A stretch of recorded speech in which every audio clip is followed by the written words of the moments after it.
Oi, eu sou o Terto, produtor do Pauta Pública. Você vai ouvir agora o primeiro dos 4 programas especiais de férias que preparamos enquanto a nova temporada do Pauta Pública não estreia. Os episódios inéditos voltam dia 19 de janeiro de 2024, anota aí. Enquanto a gente prepara essa nova temporada, você pode seguir o Pauta Pública nos tocadores, se ainda não fez isso, e compartilhar o programa com quem você acha que pode se interessar por essas conversas. Aliás, esses episódios especiais são ótimos para isso, porque compilam alguns dos momentos mais marcantes da temporada 2023 de forma temática. Agora vocês vão escutar em ordem as vozes de Semaia Oliveira, Juliana Borges, Vera Lúcia Araújo, Thiago Rogero e Lia Weiner em alguns dos momentos mais marcantes de 2023 nas conversas sobre racismo e da luta antirracista. Boa escuta!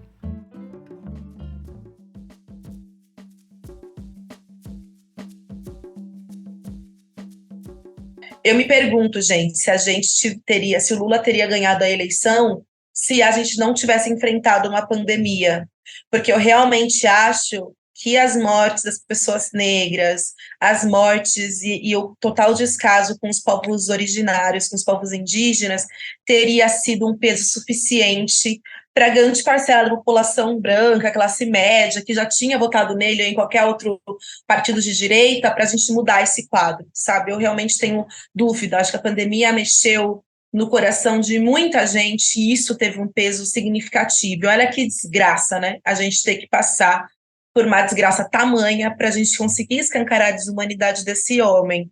Então, eu acho que a gente chega no final do ano passado e no começo desse ano destroçado, assim. Eu chego exausta, de verdade, eu terminei o ano, assim, numa exaustão gigante, por ter me acostumado a ver notícias trágicas, por ter criado uma resiliência muito grande com a desgraça. E aí eu acho que mais me marca nesse ano, por todas as desavenças políticas que eu posso ter do PT, por todas as reivindicações de classe, de raça, que eu acho que a gente ainda precisa avançar muito no PT, no Lula. Eu acho que aquela entrevista com o Lula foi muito simbólica para a gente ver quanto a questão de raça naquele momento para ele ainda estava muito sabonetando.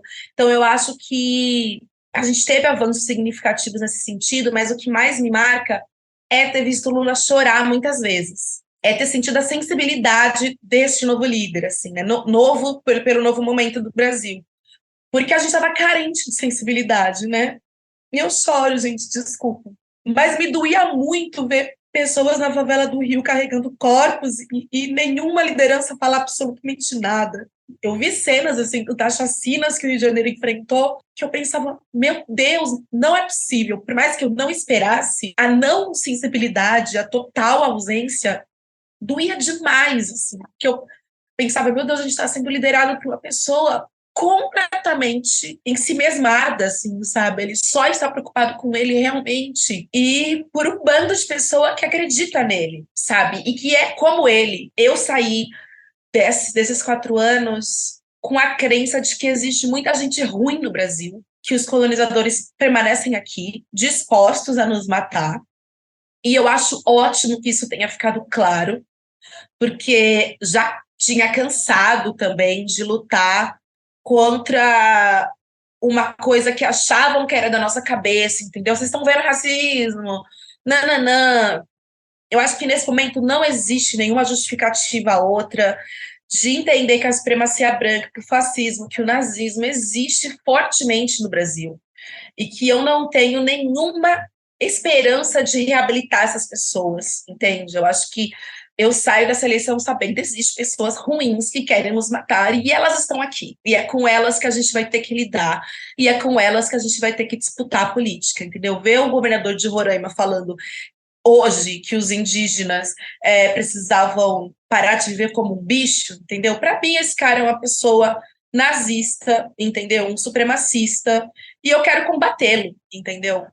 Eu acho que eu saio, pelo menos, tendo que lidar com o meu sentimento de raiva e ódio a essas pessoas, porque é o que eu sinto, e tendo que saber como a gente vai enfrentar isso nesse novo formato de desigualdade, de disputa racial, né? Eu lembro que meus pais falaram, bom, depois do resultado da eleição, o Brasil está claramente dividido no sentido de pessoas que são majoritariamente brancas, majoritariamente preocupadas com um país que seja mais branco, mais rico para eles, mais próspero para eles, e de pessoas que têm se comprometido cada vez com uma causa antirracista e que sempre comprometeram pessoas brancas, pessoas pobres, nordestinas e indígenas que estão no outro lado, assim. Para mim, essa divisão é muito importante para a gente contar o que é o Brasil para as crianças e para as novas gerações, para sair dessa suposta nuvem, dessa democracia racial, desse Brasil acolhedor. Eu acho ótimo que o Brasil acolhedor tenha caído por terra, entendeu? Acho ótimo que esse Brasil, que a gente não recupere esse Brasil, porque ele não existe. Então, eu fico emocionada em ver que a gente está sendo liderada novamente por uma pessoa sensível, mas eu não acho que a gente tem que reunir o Brasil. Eu acho que não dá para reunir o Brasil. E eu acho que a gente não pode aceitar conivência demais, condescendência demais, sabe? Eu acho que é esse momento que a gente vive hoje e eu espero que a gente saia dessa vitorioso, porque o bolsonarismo não morreu, a supremacia não morreu, os fazendeiros estão aí, entendeu? O agro está aí, e daqui 4 anos pode vir Michele, pode vir Tarcísio, pode vir o caralho a quatro, entendeu? A luta não tá ganha.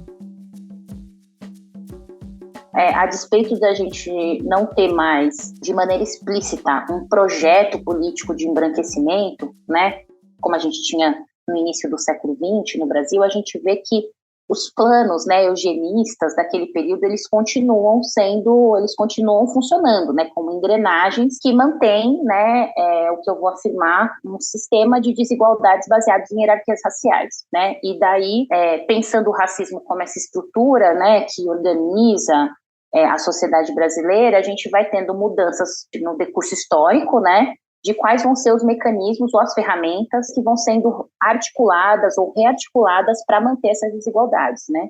Então, o que a gente percebe é que quando a gente tem o surgimento, né, do que hoje virou o sistema de justiça criminal brasileiro, mas a primeira lei criminal brasileira, ela surge em 1830, a gente ainda tinha escravidão no Brasil. Então, a gente tinha, assim, um sistema de leis sendo organizados, né, e a punição sendo organizada, sem pensar um contingente da população, que naquele momento era a maioria da população, né, que habitava o país, e que não era considerada pessoas, né? Então, tem inclusive trabalhos de historiadores que vão dizer que uma das técnicas de resistência, inclusive, das pessoas escravizadas naquele período, era de cometer pequenos delitos, porque você colocava uma discussão na sociedade quando essas pessoas eram presas, porque se elas são presas, então elas são cidadãs, né?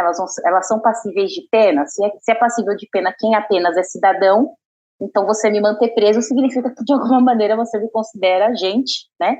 Considera cidadão dessa sociedade, né? Mas o que a gente tem é uma primeira lei criminal que ela vai surgir já desconsiderando a humanidade de uma parcela importante da população. A gente tem, por exemplo, decretos municipais nesse período, né, que criminalizavam nas cidades de Salvador, do Rio de Janeiro, a utilização do pito do pango, que é a cannabis, né, como era chamado naquele período.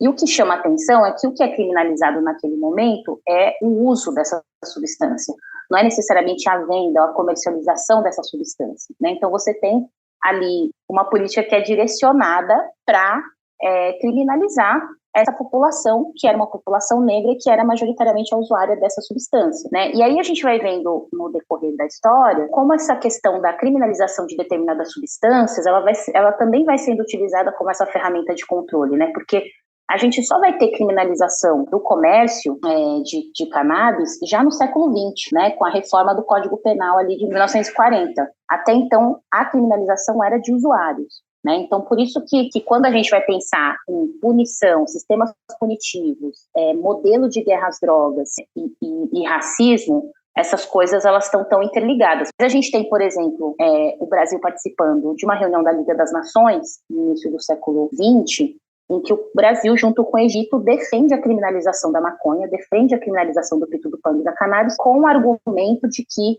a utilização dessa substância era uma vingança de negros ex-escravizados em relação a brancos no Brasil. Então, um argumento nada científico, né, um argumento totalmente político, baseado em estereótipos e hierarquias raciais, Aí o que a gente vai ter na metade do século XX é mesmo uma política, né, da metade para frente, né, para cá, do século XX, a gente vai ter uma política globalizada dos Estados Unidos de controle e criminalização dessa e de outras substâncias, mas sempre porque há uma relação de quem é o usuário dessas substâncias. Então, se a gente for trazer, por exemplo, para um exemplo mais contemporâneo, a gente pode pensar no tratamento que se dá, por exemplo, à crise do crack e à crise dos opioides nos Estados Unidos. E que a gente começa a ver esse discurso vindo para o Brasil agora, principalmente com mais casos, né, de apreensões de fentanil, por exemplo, no Brasil. Então, qual que é o discurso quando você tem o que muitos estudos vão chamar de epidemia do crack, né? É uma substância que entra de maneira muito violenta em territórios negros.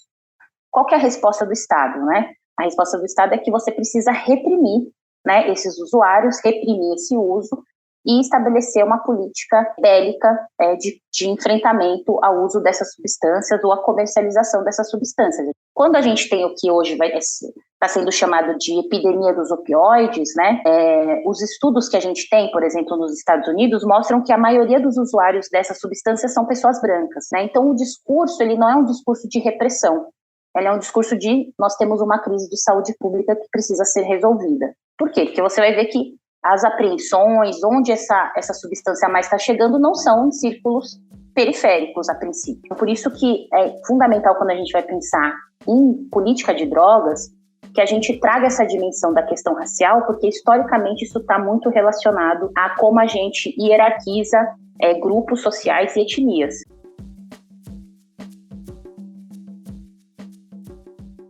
Eu não tenho a menor sombra de dúvida de que o sistema de justiça é um aporte reiterador das desigualdades raciais que vivemos no Brasil. E por que isso? A ausência de alteridade, ou seja, o domínio quase que privativo de homens brancos na concepção do fazer do direito, do operar do direito, da prestação jurisdicional do Estado, você envolve um Ministério Público branco, uma advocacia branca e um judiciário de branco, tudo de branco para branco. Então, é muito fácil e cômodo você não trazer elementos diferenciais para os debates que, independentemente de alguma modificação legislativa de alguns temas, você problematiza, você estressa o debate no sentido de alargar as considerações sobre os temas e, com isso, você cria mais e melhores possibilidades de decisões que contemplem a diversidade das realidades que desembocam no fato jurídico levado à apreciação do sistema de justiça, à decisão do Poder Judiciário. Melhor dizendo, quer dizer, quando você, por exemplo, no âmbito criminal, um crime de menor monta do ponto de vista econômico, e você mantém uma condenação de um pai de família, de uma mãe de família que carrega um pacote de feijão, 2 quilos de carne, 3 caixas de leite, e entender que essa conduta há de ser condenada pelo mesmo Estado, que não assegura nem o emprego, nem uma política de assistência que confira maior dignidade ao povo, um Estado que opera e joga para a marginalidade social, que joga para a fome, para a miséria e para a exclusão. Parcelas expressivas, como a gente voltou a ter 33, 35 milhões de pessoas em estado de pobreza, de miséria absoluta. E alguém que entra num supermercado, numa rede internacional de mercado e carrega um pouco de alimento, dizer que esse Estado deve levar para a cadeia uma pessoa que tem uma conduta dessa natureza, quer dizer, somente brancos, muito exploradores, inclusive, de relações de trabalho, nas suas relações privadas, como a gente sabe que se dá, por exemplo, no âmbito do trabalho doméstico, não é? Quer dizer, em que as pessoas superexploram comumente mulheres negras, e são absolutamente alheios à realidade que essas mulheres vivem nos seus lares, nas suas comunidades, nas suas favelas, em todas as suas áreas periféricas, é de um desconhecimento, é uma alienação à realidade desse país que não se justifica. Então, na medida em que você traz negros e negras para esse sistema, você impacta no debate, na reflexão e na releitura para a aplicação das mesmas leis. Então, quando a gente vem acompanhando essas falas de ministros e ministras do Supremo que estimulam o debate e que assentam a legitimidade de que jurista negra tenha espaço na composição da corte, isso é fruto também do trabalho que muitos e muitas integrantes da magistratura, de pessoas negras da magistratura, ocupando espaços nesses gabinetes, vão trazendo uma sensibilidade e um olhar que seguramente esses magistrados brancos, magistradas brancas, não tinham tão acurado, entendeu? Então, isso já é muito fruto também dessa mobilidade interna no âmbito da magistratura. Não por acaso é o Poder Judiciário quem está na ponta e na vanguarda desse debate.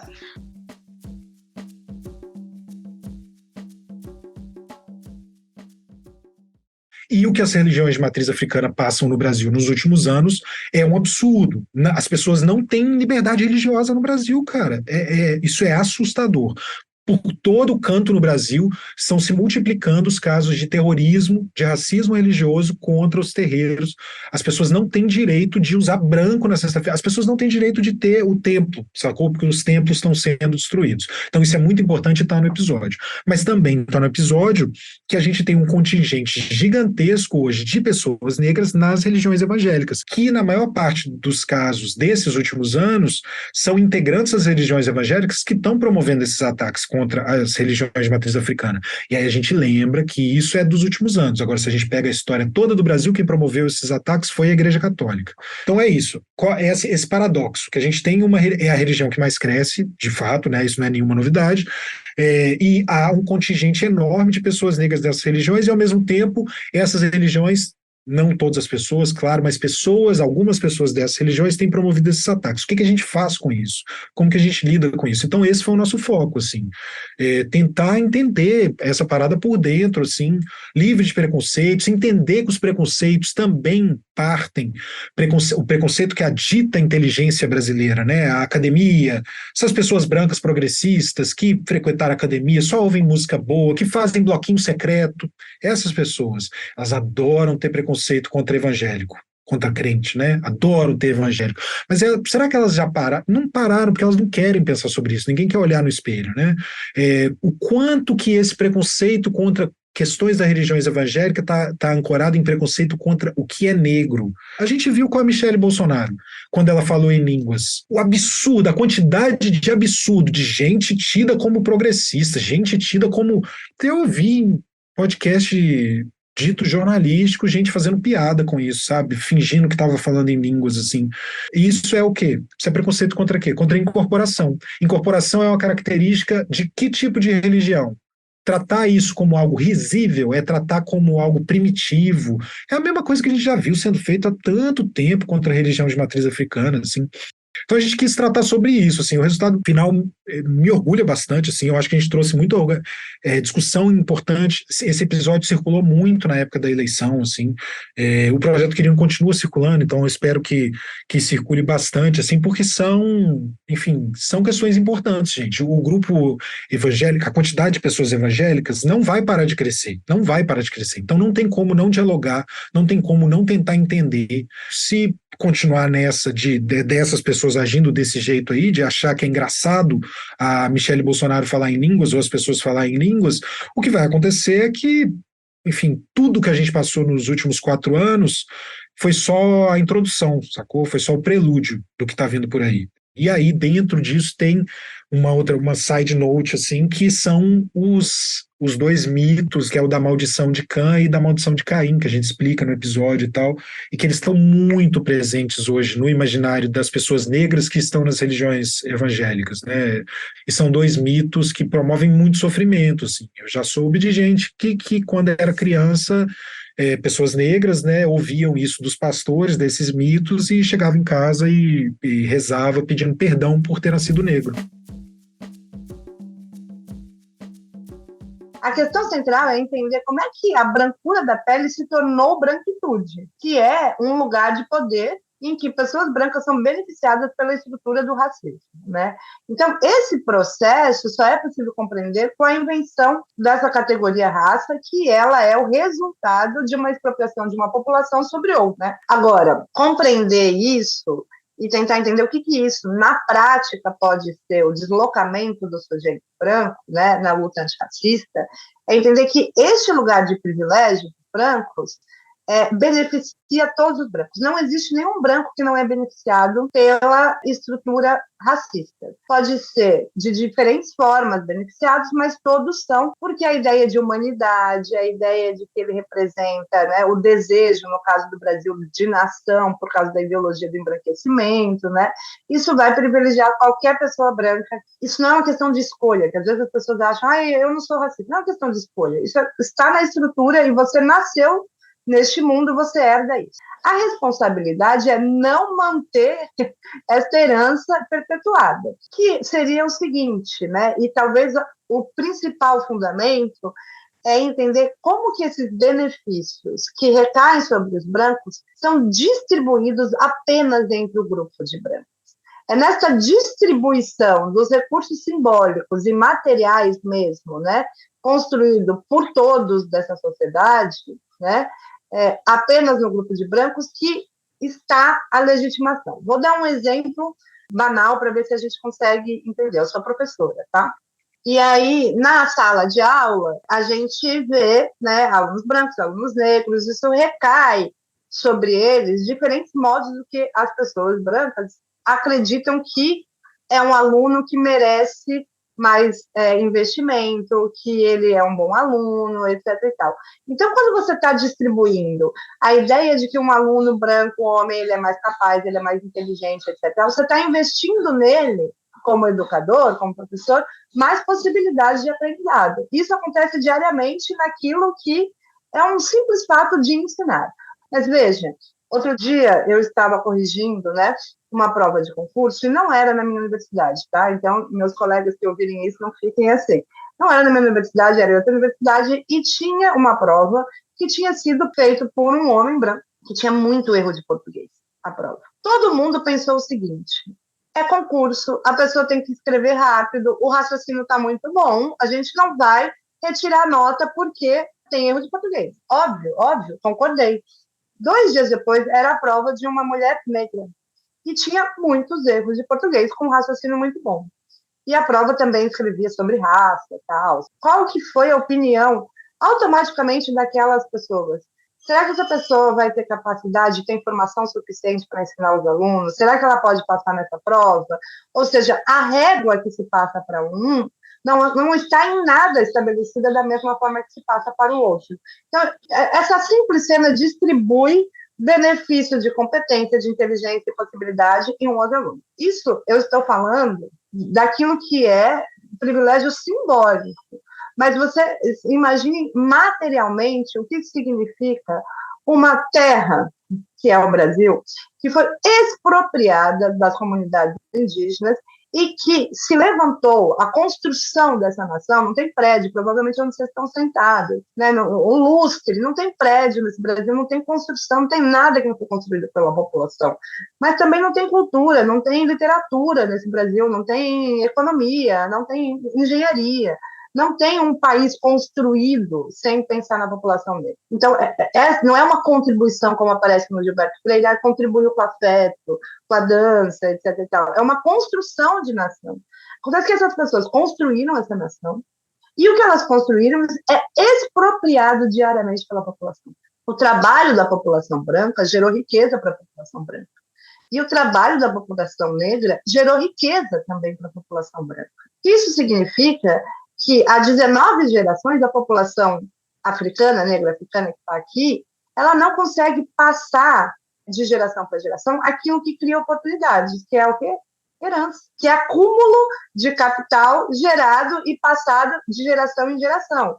Se a gente for pensar, como é que essa população que chega em São Paulo, da Itália, pobre, em 3 gerações não está mais pobre? Elas trabalharam, certo? E todo mundo diz que é o trabalho, certo? Mas a população negra está trabalhando há 19 gerações. Não é o trabalho que enriquece no Brasil. Todo mundo sabe que trabalho não enriquece. Aquele cara que sai do Capão Redondo, pega 2 horas de ônibus, vai a trabalhar o dia inteiro, mas pega mais 2 horas de ônibus, passa por batida policial, tem todo um dia, né, na construção desse país, não enriqueceu, não é o trabalho que enriquece. Porque na pós-abolição, por causa da ideologia do embranquecimento e do racismo desse país, a brancura da pele se torna uma posse.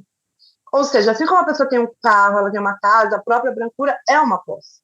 Então, essa posse, ela fez a mobilidade na sociedade de classe.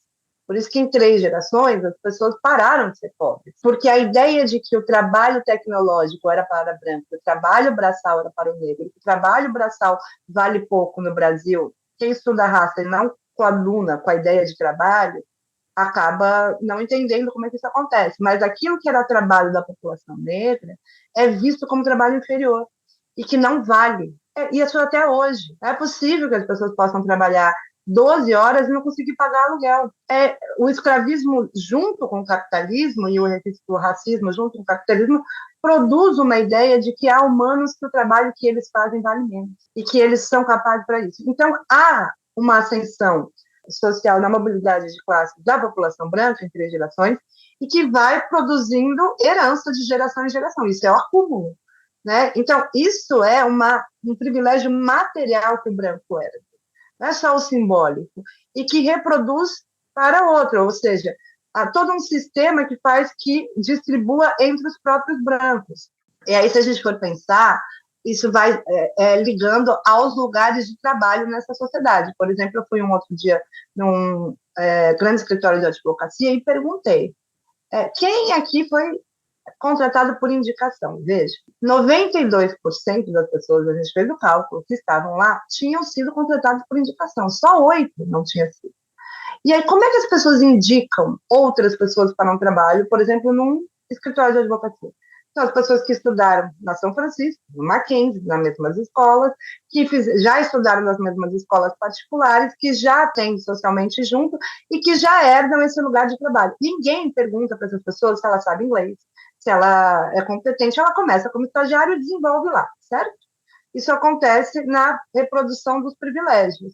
Agora, eu perguntei lá, e quem não foi? Todas as pessoas que foram contratadas com uma super radicalidade de entrevista, currículo, precisava saber inglês, precisava ter feito isso, eram as pessoas negras que estavam ali. Então, veja, quem recoloca o mérito no escritório? Os negros. E olha a inversão, a ideia de que são esses que retiram o mérito. Né? Na verdade, a falta de mérito é como funciona a branquitude, que é um indica outro, que indica outro, que indica outro, e que coloca e distribui os privilégios herdados de 500 anos apenas no próprio grupo. Então, quando as cotas entram na universidade, etc. E tal, isso é recolocar o mérito. Na verdade, as pessoas passam por uma prova, etc. E tal. Então, há uma inversão completa, né, daquilo que é pensar o próprio antirracismo, pensado como se as pessoas brancas estivessem fazendo um favor de contratar uma pessoa, de incluir o sujeito, e aí a própria ideia de que só tem brancos decidindo, com a caneta na mão, se eles vão ser antirracistas, só pode ser explicado pelo racismo. Né? Então, se isso acontece, é porque só o racismo pode explicar que uma instituição tem até agora só brancos. Num país com 56% de população negra, isso aqui é um apartheid, visivelmente um apartheid, legitimado por todo mundo diariamente. E aí, respondendo a tua pergunta, o que é na prática, né, quebrar com essa estrutura? Você imagine se todos os pais de crianças brancas chegassem nessas escolas particulares, por exemplo, em São Paulo, todos, e perguntassem como que vocês incluem professores negros e negros nessa escola, senão não vou matricular meu filho. Já mudavam. Uma pergunta. As pessoas não conseguem fazer uma pergunta. Uma pressão numa escola. Assim, a radicalidade é que os brancos têm se movimentado muito mais quando se pensa, né, na categoria raça, para dizer que não são racistas, do que para combater o racismo.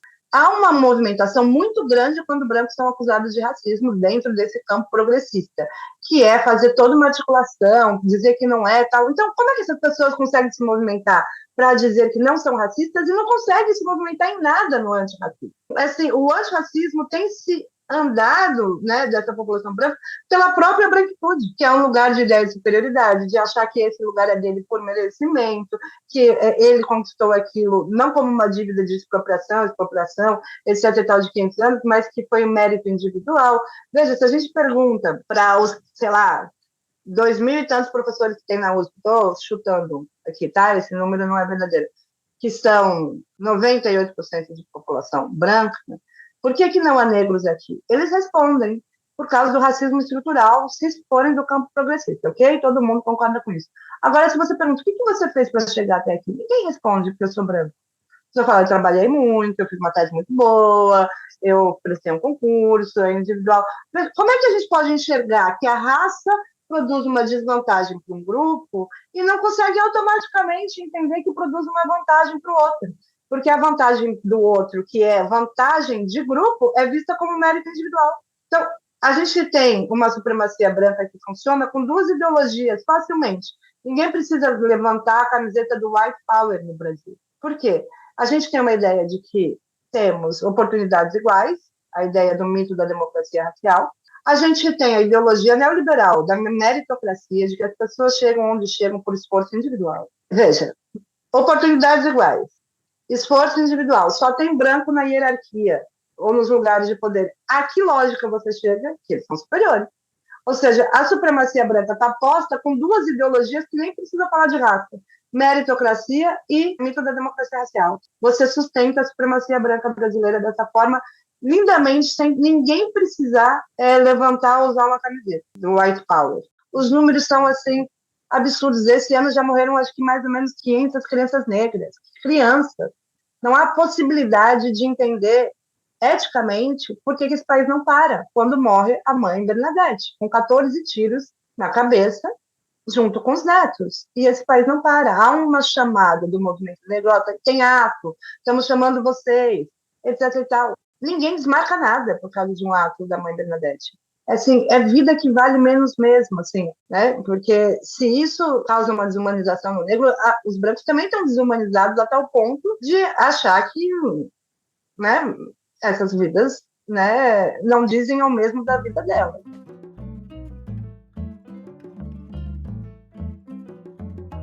Termina aqui o primeiro episódio do Pauta Pública de Férias.